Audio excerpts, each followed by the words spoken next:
Good morning. It's Sunday, September 25th, and we are in week 6, almost to the end of our term. So let's begin by talking about your discussion board entry this week. Your entry reads in part that you are describing your planning process and including mention of all the key players who have any influence over the decisions, methods, consideration, and implementation of curriculum at your school site and or in your classroom. So in addition to reading Chapter 8, you're asked to find an additional article that addresses the topic of stakeholders and their role and influence in curriculum design and implementation.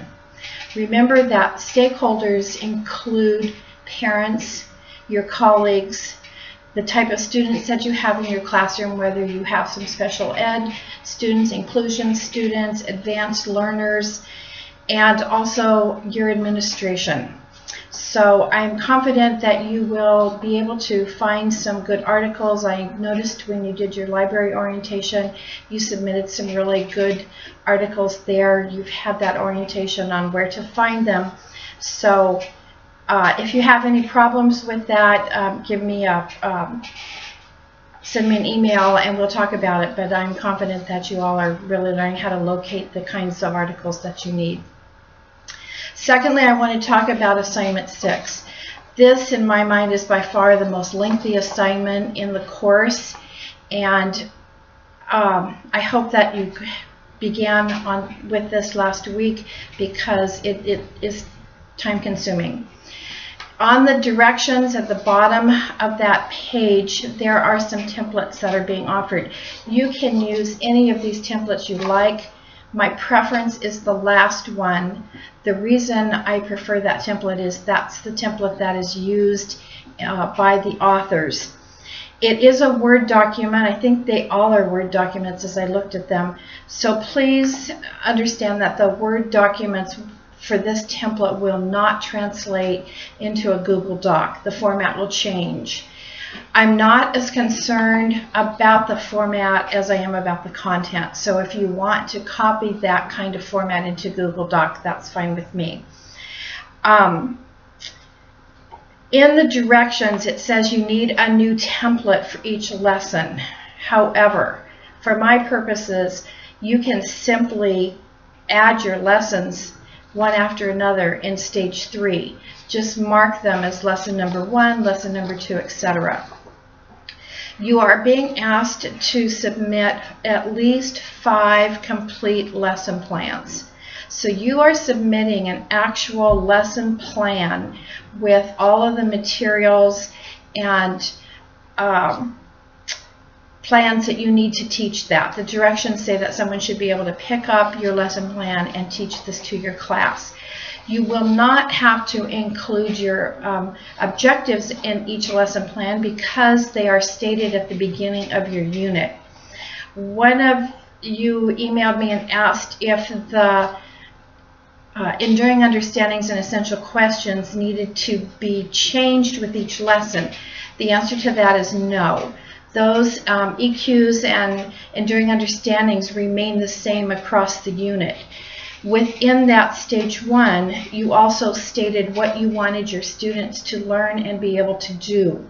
So make sure as you're working your way through those lessons that you show in the lessons where they're going to learn that information, where they're going to learn how to do the skills that you've stated in stage 1. Remember too that stage 3 lessons should lead your students into mastery of whatever the assessment is in stage 2. So you're building, as I said last week, from the bottom up. Your lessons are enabling your students to have mastery in the assessments, and your assessments are going to be evidence that they have achieved the understandings that you started with in stage 1. At the end of this series of lessons, you are asked to write a one-page plan that evaluates the effectiveness of the unit as a personal reflection. And it should provide evidence of how backwards design affects and informs your unit design and your assessment practice. It also asks you to use credible literature to support your ideas and for you to cite references using APA. I would encourage you to use the article that was posted in week 5. You can use information from chapter 7. Many of you downloaded articles in your library orientation that related to Understanding by Design or Backwards Design. You can use those. I also put up another link to an article and a link to a video on the week 6 resources that you can use if you don't want to have to go hunting for additional resources. Remember, in that reflection, you're going to be analyzing whether or not your lessons are leading to mastery in stage 2.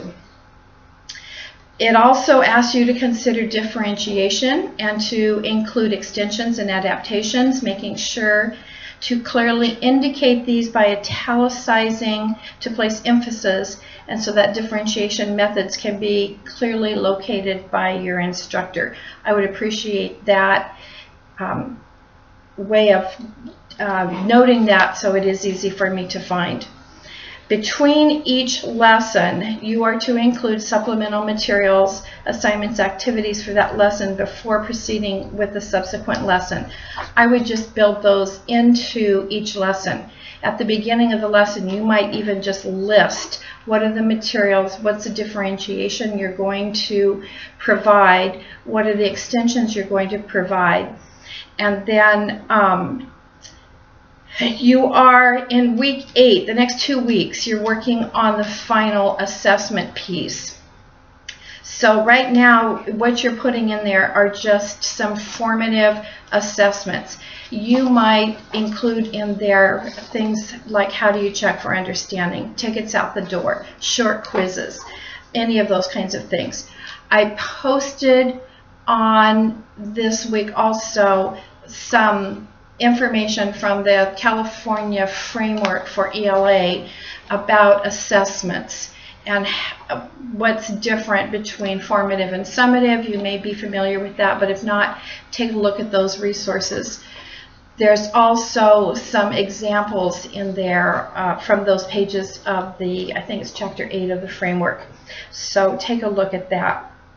So right now, you're not finalizing or going into any kind of detail about your assessments, but you do need to insert them in each lesson so that they'll be clear.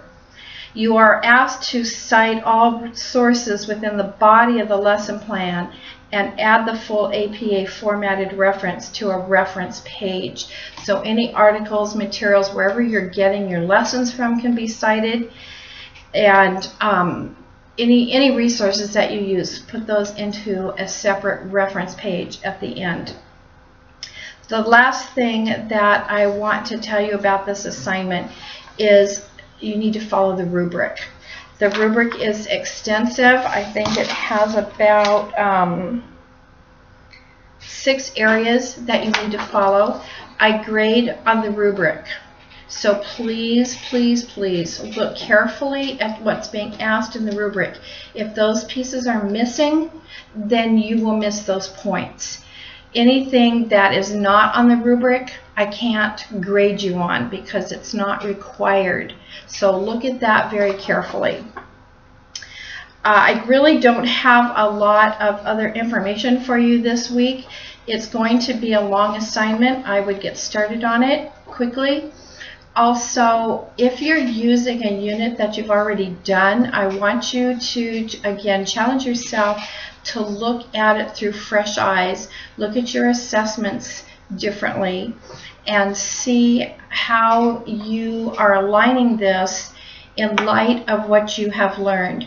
Many of you have expressed on your discussion boards that you are changing things, looking at things differently, considering other ideas and concepts that you had not formally been exposed to, and that they were impacting your instruction. So this unit is the place for you to show those changes, and in the reflection that goes with this, make that connection from what you've learned and what you've developed into your reflection paper.